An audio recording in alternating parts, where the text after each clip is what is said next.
আসসালামু আলাইকুম। এখন দেখবেন সংবাদ শিরোনাম। প্রথমবার তেজগাঁও কার্যালয়ে অফিস করলেন প্রধানমন্ত্রী তারেক রহমান। ১২ই মার্চ বা তার ২-১ দিন আগে বসতে পারে সংসদের প্রথম অধিবেশন। কিশোর গ্যাংয়ের ছিনতাই চাঁদাবাজির প্রতিবাদে মোহাম্মদপুরের আদাবর থানা ঘেরাও। অভিযুক্ত কালা রাসেল সহ কয়েকজনকে আটক করেছে পুলিশ। অন্তর্বর্তী সরকারের বিতর্কিত টেলিকম আইন ও নীতিমালা পর্যালোচনার দাবি উদ্যোক্তাদের। প্রয়োজন বিনিয়োগের পথ নকশাও। ৫ বছরও শেষ হয়নি শরীদপুরের আঙ্গারিয়া বালিকা উচ্চ বিদ্যালয়ের নতুন ভবনের নির্মাণ কাজ। জর্জিনো টিন সেটা চলছে পাঠদান।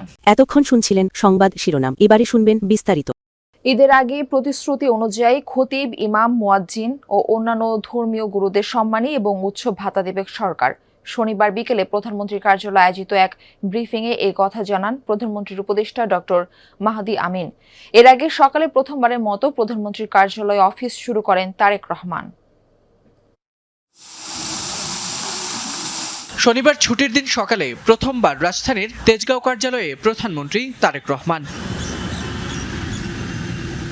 এ সময় প্রধানমন্ত্রীকে স্বাগত জানান তার কার্যালয়ের কর্মকর্তা কর্মচারীরা।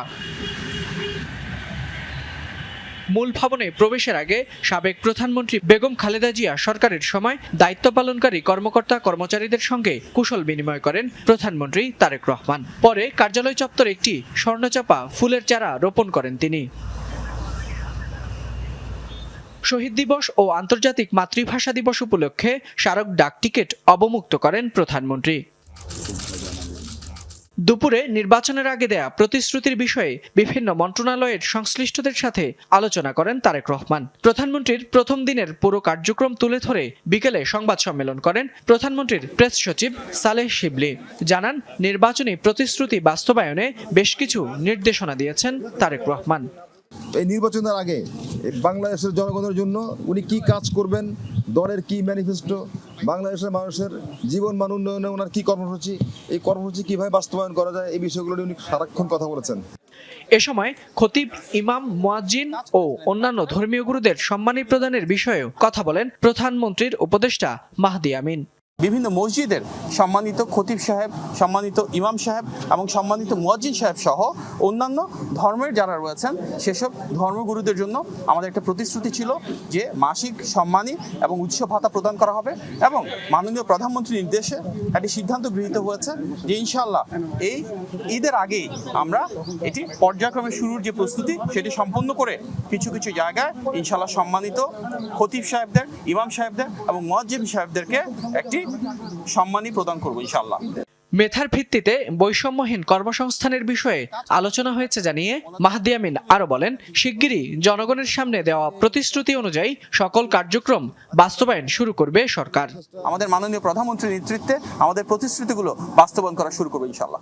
জানান, ছিনতাইকারী, চাঁদাবাজ, সন্ত্রাসী কিশোর গ্যাং চক্র শনিবার রাতে ঈদের চাঁদার দাবিতে আদাবরের আবির ফ্যাশন নামের একটি এমব্রয়ডারি কারখানায় হামলার ঘটনা ঘটে। আহত হয় অন্তত ৩ জন। এর প্রতিবাদে আদাবর থানা ঘেরাও করে বিক্ষোভ করেন স্থানীয় এমব্রয়ডারি মালিক ও শ্রমিকরা। এরই মধ্যে এই ঘটনায় জড়িত অভিযুক্ত কালা রাসেল সহ কয়েকজনকে আটক করেছে পুলিশ। আরও জানাচ্ছেন শওকত মঞ্জুর শান্ত। মোহাম্মদপুরের বসিলা ৩ রাস্তার মোড়। সিসি ক্যামেরার ফুটেজে দেখা যায় দিনে দুপুরে ছিনতাইয়ের কবলে পথচারী। ধস্তাধস্তির এক পর্যায়ে হাতে ধারালো অস্ত্রের আঘাত করে কিশোর গ্যাং সদস্যরা। আহত পথচারী কোনো রকমে দৌড়ে প্রাণ রক্ষা করেন। অভিযোগ, এলাকা ত্রাস হয়ে ওঠা কিলার বাদল গ্রুপের বিরুদ্ধে। একই দিন একই এলাকা। চাঁদা না দিলে গোটা মার্কেটের সব দোকান বন্ধ করে দেওয়ার হুমকি স্পষ্টই রেকর্ড হয় দোকানের সিসি ক্যামেরায়।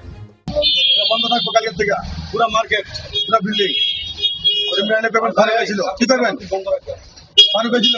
বন্ধ থাকবো। এভাবেই কিলার বাদল, মোল্লা কাউসার, গ্রেজ সোহেল, কালা ফারুক, বাত রাসেল সহ নানা গ্যাংয়ের নামে ছিনতাই, চাঁদাবাজি সহ বিভিন্ন অপকর্মে অতিষ্ঠ মোহাম্মদপুর, আদাবর, ঢাকা উদ্যান, বসিলা সিটি হাউজিং সহ আশেপাশের এলাকার মানুষ। সিটি হাসপাতালের সামনে আমার দুজনকে ৪-৫ জন আইসা বড় বড় ছুরি বাই করে উড়াদুরা খুব এলাকা মাদক মুক্ত, সন্ত্রাস মুক্ত, কাদা মুক্ত করতে যেই আজকে আমাদের এই দশা। সবশেষ শনিবার রাতে আদাবর এলাকায় কালা রাসেল গ্রুপের সদস্যরা ঈদ উপলক্ষে চাঁদা দাবি করে এমব্রয়ডারি ব্যবসায়ী মোস্তাফিজুর রহমানের কারখানায়। চাঁদা না পেয়ে কিশোর গ্যাং সদস্যরা ধারালো অস্ত্র নিয়ে হামলা করে কর্মচারীদের উপর। এতে বেশ কয়েকজন আহত হয়। ওরা সব যেই সরকার যখন ক্ষমতা থাকে ওই সরকার মানে সাইনবোর্ড নিয়ে ওরা তখন এই অপকর্মগুলো চালায় যায়। একটা ছেলেরে কোবাইতে কোবাইতে তার হাতের রগ কেটে ফেলছে, সে এখন হাসপাতালে আছে। আমরা যখন বেতনের সময় আসে বেতনের টাকাটা দিই একটা ওয়ার্কারের হাতে, তখন ওরা যখন রাস্তায় বের হয় তাদের কাছ থেকে টাকা এবং মোবাইল ছিনতাই করে নিয়ে যায়। উৎপাতে অতিষ্ঠ ব্যবসায়ী ও কর্মচারীরা কালা রাসেলের বাবাকে আটক করে। পরে তারা সন্ত্রাসীদের গ্রেফতার ও নিজেদের নিরাপত্তার দাবিতে জড়ো হয় আদাবর থানার সামনে। এতে থানার সামনের সড়কের যান চলাচল বন্ধ হয়ে গেলে সেনাবাহিনীর সদস্যরা পরিস্থিতি নিয়ন্ত্রণে নেয়।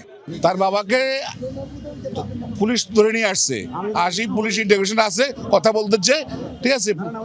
থানাতে দায়িত্বরত কর্মকর্তা বলছে আপনারা যান, আইন শৃঙ্খলা বজায় রাখেন, উচ্ছৃঙ্খল করেন না। আমরা আপনাদেরকে ইনশাল্লাহ আশা করতেছি সেই আগে একটা আপডেট দিব ইনশাল্লাহ।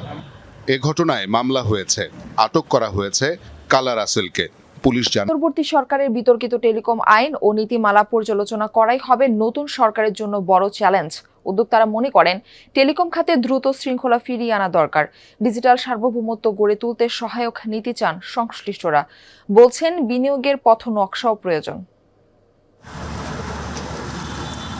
২৪-এর রাজনৈতিক পরিবর্তনের পর অন্তর্বর্তী সরকারের হাত ধরে দেশের টেলিযোগাযোগ এবং তথ্য প্রযুক্তি খাতে বেশ কিছু সংস্কার করা হয়েছে।